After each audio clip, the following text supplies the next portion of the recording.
그런데 넉 점의 그림이 공개된 결과 예상 밖의 상황이 발생했다.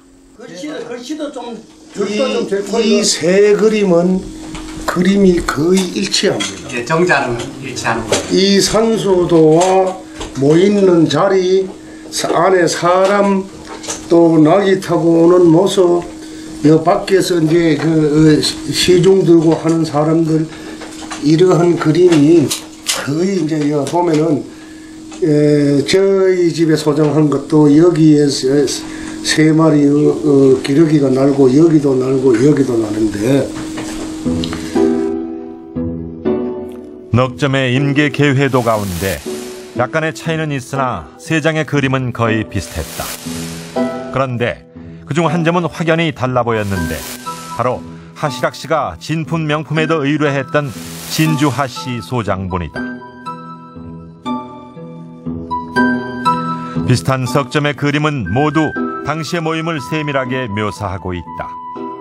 그림을 보면 모임 장소인 광흥사에 도착해 전각에 좌정하고 있는 10명의 선비와 뒤늦게 말을 타고 오는 선비 한 명이 그려져 있다.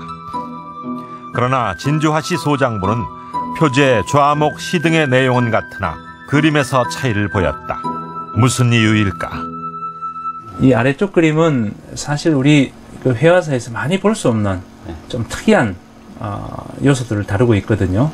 예를 들어서 보면 이 건물도 조금 그 구성이 좀 특이하고요.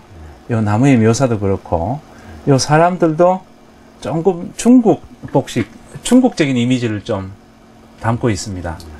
그래서 이런 요소들이 주로 이제 지방에서 활동하던 지방의 어떤 무명 화가들의 솜씨가 아닌가 이렇게 여겨지고요.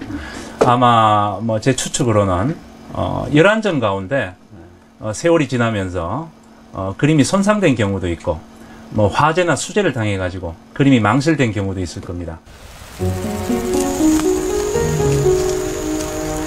언제 누가 참석했는지 알 수 있는 좌목이 일치하는 넉 점의 임계 개회도.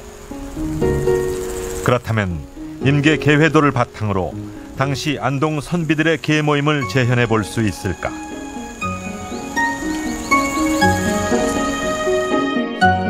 (1613년) 늦가을, 당시 11명의 선비들은 학가산 동쪽 광흥사에 모였다.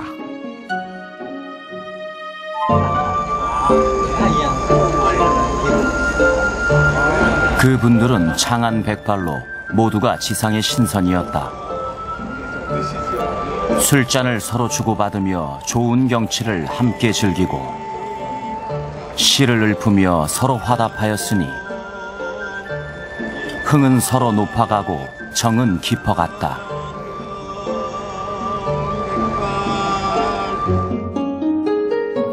그런데 첫 모임을 갖는 날, 한 명의 선비가 지각을 한 것으로 추측된다. 그림 속 지각생, 그는 누구일까? 임계 개회도에 수록된 시로 유추해 볼 수 있을까? 말 타고 찾아오니 온 나무가 단풍이로다.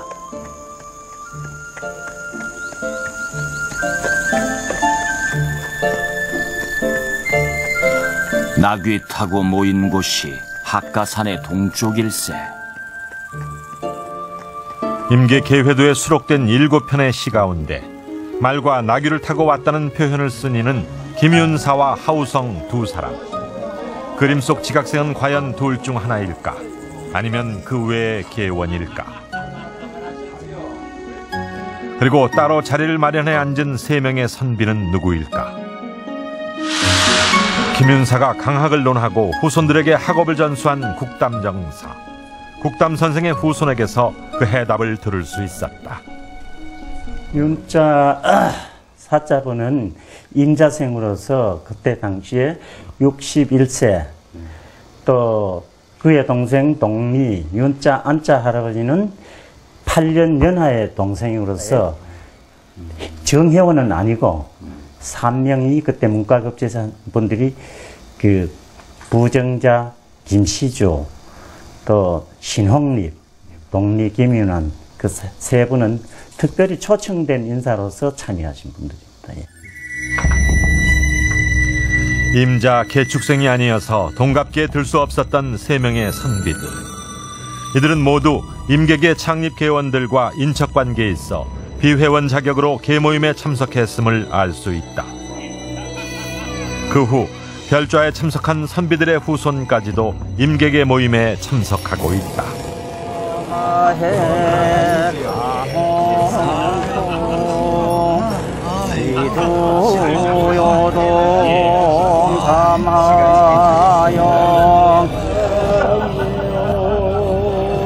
그 좋은 일을 그림으로 그려 영구히 전하고자 화공에게 산의 형세와 누각의 모습을 그리게 하고 이름과 자, 호, 본관, 거주지 등을 차례로 기록하였다. 또 각기 한 폭씩 만들어 후일에 그 모습을 참고하는 자료로 삼고 자손들에게 전하여 대대로 소중하게 여기도록 하였다.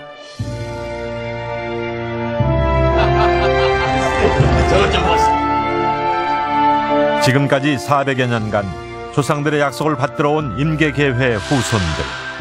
그런데 후대로 내려오면서 한 가문의 후손과 연락이 끊겼다. 1613년 안동 출신의 임자 계축년생 선비들이 환갑 즈음에 모여서 만든 임계계회. 그로부터 오늘에 이르기까지 약 400년 동안 후손들은 선조들의 계모임을 꾸준히 이어오고 있습니다.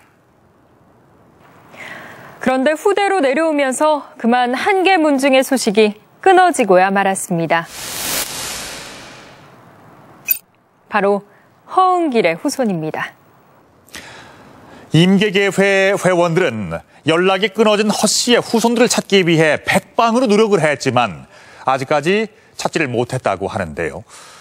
그래서 제작진이 직접 나서보기로 했습니다. 400여 년 세대를 뛰어넘어 의리와 인연을 이어오고 있는 임계계회. 현재는 계원수 100여 명, 정회원 40여 명이 매년 4월 10일 한 차례씩 임계계 모임을 지속해오고 있다. 그 임계회는 지금 현재 우리가 기족별을 세워놓고 해놨으니까 우리 후손들이 그것을 그대로 보존해가지고 발전시키도록 이렇게 노력해야 되는데 지금 없어진 집안, 그 집안의 후손들을 만났으면 참 좋을 것은 지금 찾을 길이 없지 않습니까? 예. 큰 취지가 사람을 찾습니다. 하시락 씨가 방송국을 찾은 이유도 바로 허은길의 후손을 찾기 위해서였다. 10집은 모여 있는데 한 집이 빠졌어요. 이 중에 10집이 지금도 모여요? 예, 모입니다. 그런데 어느 댁이? 이 집이 이제 전 현감 허응자 길자 하는 어른, 이제 자는 길자 원자고 호는 하자 암자인데 호는 김해고 그 하회. 1613년 당시 하회에 거주했던 김해허 씨. 허은길의 후손을 어디서 어떻게 찾을 수 있을까?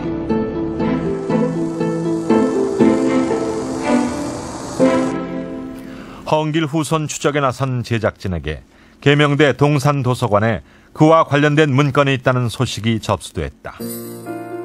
1584년 과거 급제자들의 명단이 바로 그것이다. 조선 왕조의 과거 진행 규정상 모든 응시자는 시험에 앞서 자신들의 신상과 사대주의 명단을 제출해 응시 자격 심사를 받아야 한다. 첫 번째 신분이 나옵니다. 그 다음에 이름이 나오고요. 자가 나오고 생년이 나오고 본관과 거주지, 그 다음에 형제분에 대한 기록과 아버지에 대한 내용, 또 그 당시에 부모의 그 참 생존 여부를 확인할 수 있는 내용, 이런 것들이 나오죠. 갑신 별시 병과 89위 기록을 남긴 허은길의 이름이 그 속에 있었다. 허은길이라는 분은 당시에 정로위에 신분을 갖고 있었어요. 그리고 자가 길운이라고 표시되어 있네요. 생년은 계축생이고 본가는 하양으로 되어 있고 당시에 밀양에 살았으며 동생으로 문길, 상길 두 사람이 있었습니다.